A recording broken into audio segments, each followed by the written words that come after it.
Hello everyone, this is Rick and welcome to Astral Club. Today's video is going to be on the topic of fear and astral projection.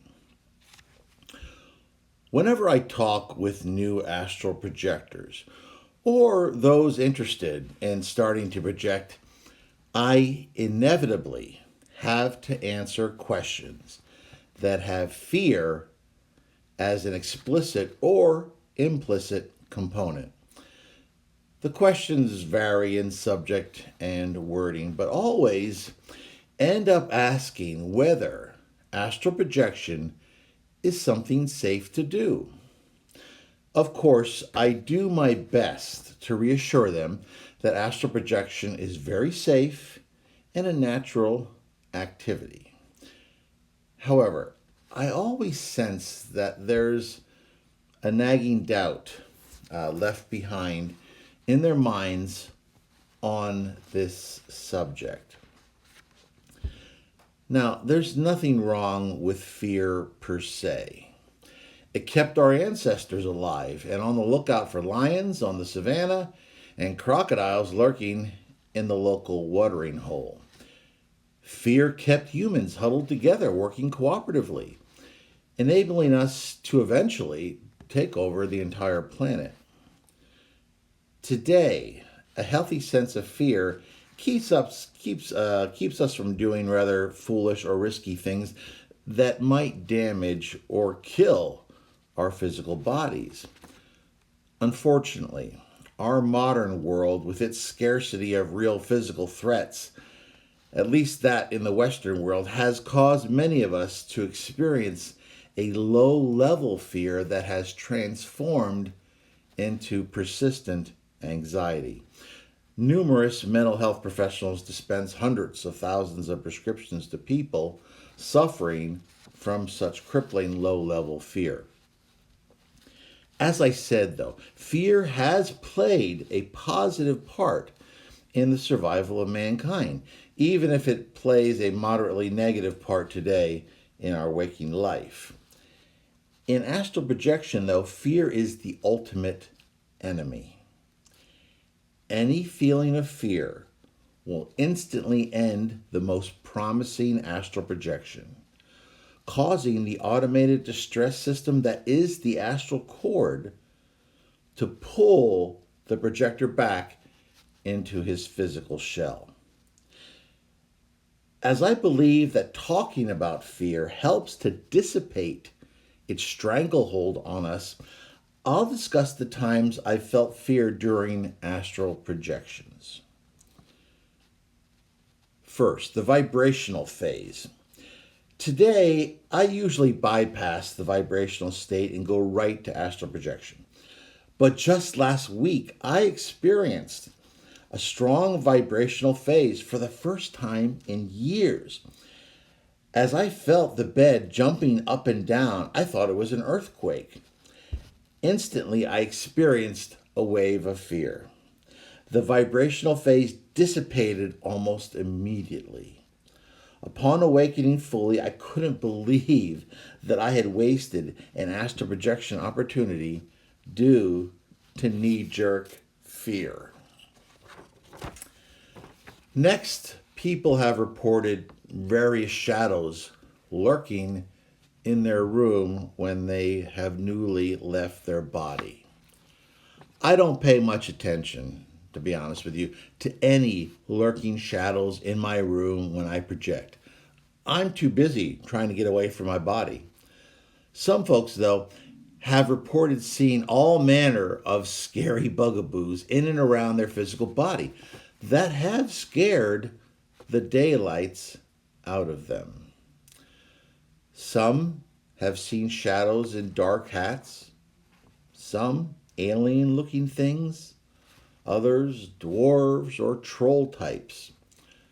For all the fear these figures may generate, I have yet to hear from anyone that details lasting harm to their physical self apart from a good scare. These figures could be astral entities or fear created visions by those viewing them. The newly astral projected state is a very suggestible state. You're also confronted with abilities and powers that are denied to you in the physical. And it is very possible that your fears could be made into some sort of an astral shadow that you then perceive, and it causes you to end up experiencing fear and then retreating back to your physical body. Either way, though, if they were real or not, if they could do real harm, then why haven't they done so yet? I've had well over 1,000 astral projections by now, and I don't even bother to look around my room anymore because I don't see the point. My destination is outside. The next one, possession. I've dealt with this topic previously, so I'll just touch on it here. Possession has never been a thing for astral projectors to worry about. Your physical body and soul matrix fit like a lock and key. Your soul matrix has a specific vibratory signature that is unique to you and your place in space-time. Even the time I temporarily inhabited my future physical body, I was forced out under great strain in moments. Most likely because my time-space coordinates that are part of my vibrational signature didn't match precisely the coordinates and the energy matrix of my future self. So even I could only very temporarily inhabit my own future body. So that tells you there just how impossible it would be for some alien organism to actually steal your body from you. In my experience, as long as you are healthy mentally, and by that I mean no major mental illnesses like schizophrenia. I'm not talking about you get nervous and so you take a Valium every now and again. I'm talking about major psychological problems. And as long as you're healthy physically and connected to your astral cord, you are protected. Period. The next time I recall feeling fear during my earlier astral projection experimentation was when I first discovered flying. At first, as a child, I would just run around the neighborhood because I didn't know that I could fly. Eventually, though, I figured it out. I don't recall exactly how, but when I did fly as a child, I would usually stay at treetop height. Going up too high would always trigger fear in me, and that would pull me right back into my physical body. As I grew older and more experienced, I made it to and above the clouds and eventually into space. However, lots of astral projections were wasted due to fear, which would come calling as I started experimenting with and gaining eventually my flying legs. Speed. When you will yourself to a place, controlling the speed may be a challenge for you at first. My first few attempts to go to the moon, for example, ended abruptly when I took off like a bat out of hell, streaking to the moon at blinding speed. My fear level shot way past max and drew me back to my physical body in an instant. Today, I can control my speed more comfortably. I also know that any speed is safe as long as I can contain my fear. Firewalking. Now, I've mentioned my son's story before, but I'll mention it briefly here again. As a way to test the indestructibility of my astral body and to therefore dispense with any remaining fear, I decided to fly through our sun. As I hovered in space, I looked at the sun, and you can do that in the astral, it doesn't hurt your eyes. I gathered a burst of astral speed, thinking about firewalkers, and I whizzed through this giant burning gas bag, viewing sights that I'm still trying to digest, and I wish I could describe them to you using this clumsy, limited English language, because the sights that I saw were so awesome that any words that I could conjure wouldn't approach the majesty of the sights that I saw as I flew through our sun, emerging on the other end, on the other side, without even a tan, safe and sound. Getting lost. One of the fears I hear from those who haven't projected yet is the fear of getting lost in the astral and never returning to their physical body, forever wandering about, lost in a haze, experiencing untold amounts of agony as they continue to hopelessly search for their abandoned physical body. However, experienced astral projectors can't help but laugh at this fear in a good-natured way.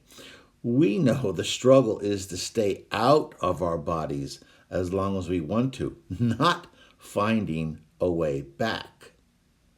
We know the astral cord is always lurking in the background, just waiting to yank us back to the physical with only a moment's notice.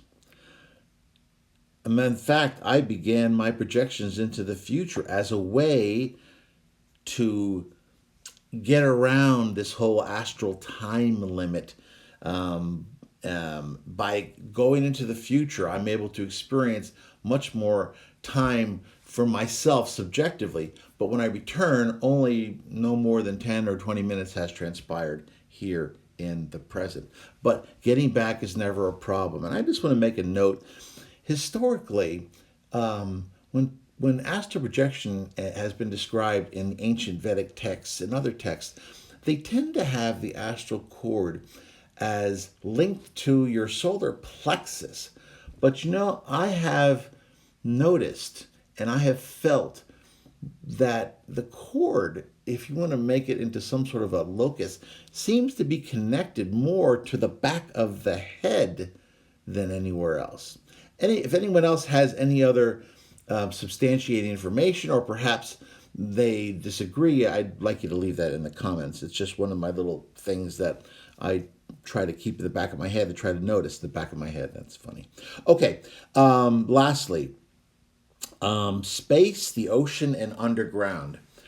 Our physical fears tell us that environments that you experience in space, at the bottom of the ocean, and underground are hostile to us, and due to the pressures or lack thereof in the absence of breathable oxygen.